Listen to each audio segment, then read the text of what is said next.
Bonjour. Et bienvenue sur État de veille. État de veille. État de veille. État de veille. État de veille. État de veille, état de veille, état de veille, état de veille. État de veille. État de veille. C'est d'être connecté au reste du monde, à ses sens. C'est attendre quelque chose, ouais. C'est garder quelque chose. Ouais, mais c'est pas agressif, c'est pas, c'est doux. Par les yeux ouverts. C'est tout le temps. État de veille, c'est doux.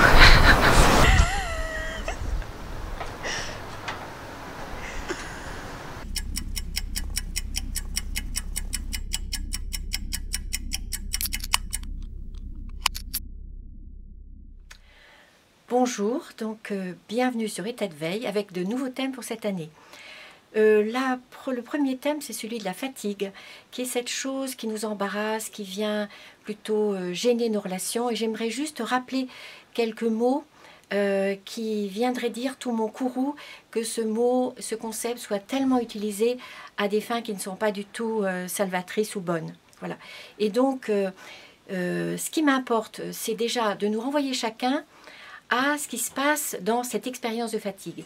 Est-ce que c'est une sensation d'abord? Est-ce que c'est un sentiment? Est-ce que c'est un signal? Ou est-ce que c'est même un symptôme qui vient de dire quelque chose de nous?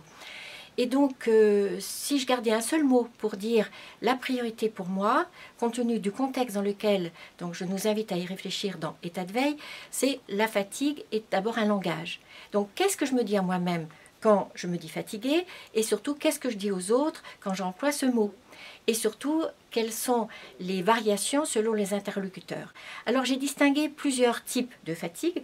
Il y a d'abord la fatigue plainte, la fatigue suspecte, celle qui va nous mettre en situation de douter un peu de la façon dont nous vivons, des modes de vie, du rythme, etc. J'y reviendrai.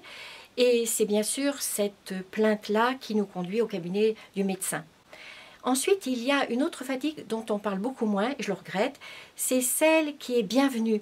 C'est la fatigue savoureuse à l'issue d'un dimanche de rangement, ou après un effort soutenu, ou après une semaine de travail intense. Et vraiment, c'est quelque chose d'agréable.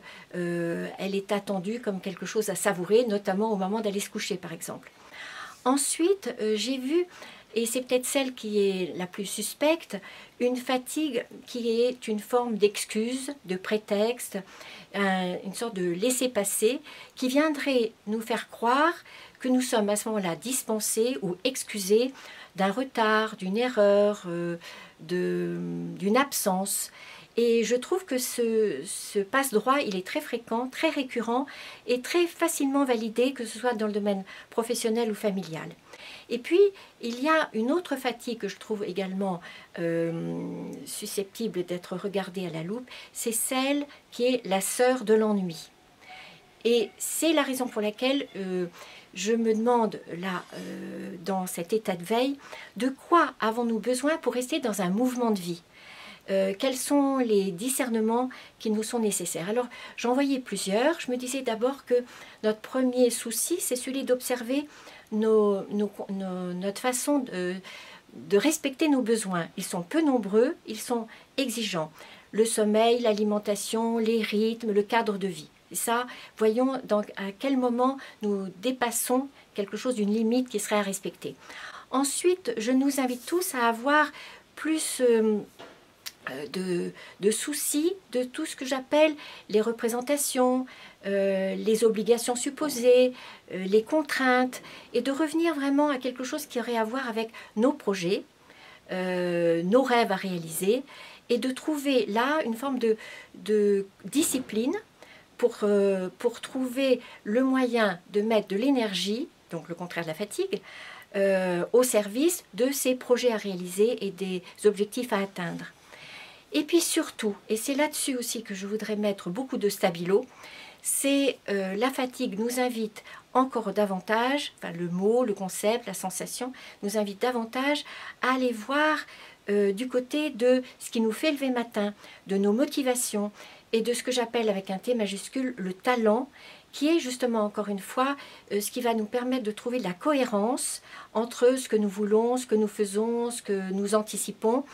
Et tout ça relié, tout ça conjugué, ça nous permet effectivement de faire fi de cette fatigue refuge qui est suspecte. Ça nous permet d'avoir accès à de l'énergie, aussi à de la satisfaction, et ça nous permet aussi de faire confiance à nos ressources pour savourer la vie comme elle est, sans avoir besoin de revenir d'une façon calamiteuse à cette fatigue refuge. Alors, pour me résumer et pour ratisser large sur toutes les modalités de cette expérience de fatigue et de ce langage que ça représente, donc je veux bien revenir à la fatigue suspecte, celle effectivement qui va nous conduire à faire « Allô docteur », c'est celle qui s'accompagne de symptômes physiques, de difficultés à dormir ou de difficultés à se réveiller. Celle-là, elle est toujours effectivement assez cernée par quelque chose, une inquiétude médicale. Ensuite, il y a la fatigue savoureuse, dont j'ai déjà parlé comme de quelque chose qui est attendu, elle est prévisible surtout, elle est bienvenue, et c'est celle qui nous fait refuser de terminer le film ou l'émission de télévision parce que c'est davantage intéressant d'aller se coucher et de se laisser s'endormir avant même d'avoir eu le temps de dire bonsoir ou d'avoir éteint la lumière. Celle sur laquelle je veux insister, c'est celle qui nous fait trouver des petites phrases dont personne n'est dupe.